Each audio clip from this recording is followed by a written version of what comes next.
Fascist ప్రభుత్వము గాంధీ కుటుంబాన్ని కేసులతో లొంగ తీసుకోవాలని చూస్తే అది మోడీ ప్రభుత్వం యొక్క అవివేకం అవుతుంది.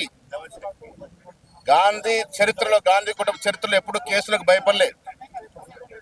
దేశ స్వాతంత్ర పోరాటంలో నిరాటకంగా 9 ఏళ్లు జైల్లో ఉన్నటువంటి పరిస్థితి నెహ్రూ గారు ఈ చోటా మోటా కేసులకు భయపడేది లేదు.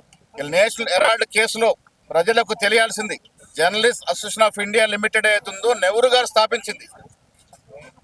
ఆ సంస్థ కాంగ్రెస్ పార్టీకి చెందిన సంస్థ, కొంతమంది స్వాతంత్ర సమరులతో కూడుకున్న సంస్థ. ఆ సంస్థ నష్టాల్లో ఉన్నప్పుడు ఇండియన్ నేషనల్ కాంగ్రెస్ ఆ సంస్థకి 90 కోట్ల రూపాయలు ఇచ్చింది. మా పేపర్కి మా పార్టీ డబ్బులు ఇస్తే మనీ లాండరింగ్ అనే మాట ఎక్కడికి వస్తుంది? జర్నలిస్ట్ అసోసియేషన్ సంస్థ మాది, ఆ తర్వాత స్థాపించిన యంగ్ ఇండియా సంస్థ మాది, డెక్కన్ నేషనల్ హెరాల్డ్ సంస్థ కాంగ్రెస్ పార్టీకి సంబంధించిందే. ఇక్కడ బయట వ్యక్తుల ప్రమేయం లేదు, బయట వ్యక్తుల యొక్క ఇన్వాల్వ్మెంట్ లేదు, బయట వ్యక్తుల యొక్క నిధులు రాలేదు. మనీ లాండరింగ్ కేసు ఎడికెళ్ళి వస్తుంది? మా సంస్థలో,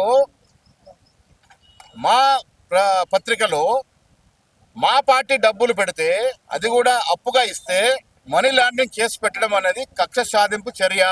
ఈ కేసుని మసివూసి మారడిగా చేసి లబ్ధి పొందాలని ప్రయత్నం చేస్తూ ఉంది. ఇలా ఈడీ కేసులు 2014 నుంచి పరిశీలిస్తే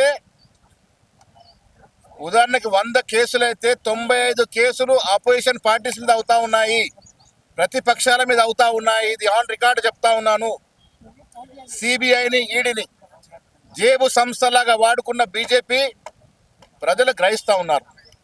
కేవలం ప్రతిపక్ష పార్టీల్ని, సీనియర్ నాయకుల్ని చేరదీసుకోవడానికి, దగ్గర చేర్చుకోవడానికి ఈడీని ప్రయోగిస్తూ ఉంది. ఈడీ అధికారులు కూడా వారి యొక్క స్వయం ప్రతిపత్తిగా సంస్థని మర్చిపోయి ఈడీ, సిబిఐ గాంధీ వెంట నడుస్తున్నవాడుగా మాకు భయం లేదు, కేసులు ఎదుర్కొంటాం. ఈ దొంగ కేసులు ఒత్తిళ్లు తెచ్చి, ఈడీ మీద ఒత్తిళ్లు తెచ్చి పెట్టిన కేసులన్నీ కూడా కోర్టులో వీగిపోతాయని నమ్మకం ఉంది.